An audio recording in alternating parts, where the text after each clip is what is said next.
Thank you for tuning into another edition of the Daily Scrum News. Reporting from Winnipeg, Manitoba, I'm Jonathan Taylor Kane.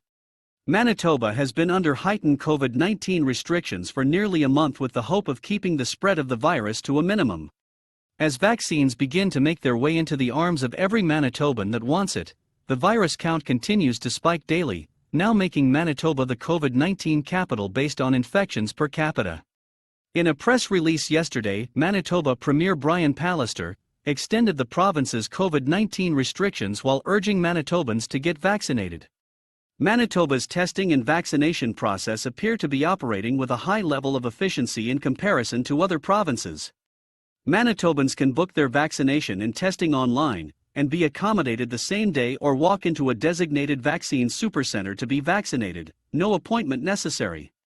Manitobans must stay home as much as possible for the next 2 weeks so our hospitals and our medical teams have the capacity to care for Manitobans when they need it, said Pallister. These measures, which are the most stringent public health orders in the country, are necessary to protect and safeguard Manitoba lives.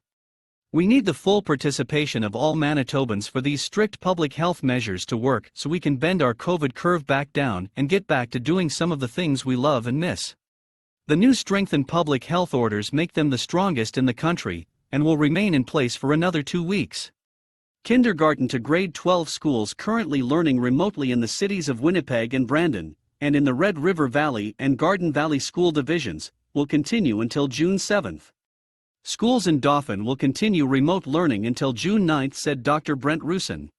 Manitoba's healthcare system is under critical stress, and their intensive care units have reached full capacity, forcing the government to transfer out patients to neighboring provinces for some major surgeries.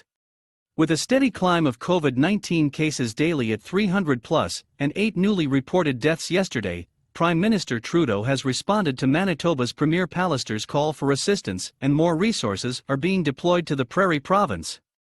Until we meet again, this is Jonathan Taylor Kane, reporting from Winnipeg, Manitoba for the Daily Scrum News.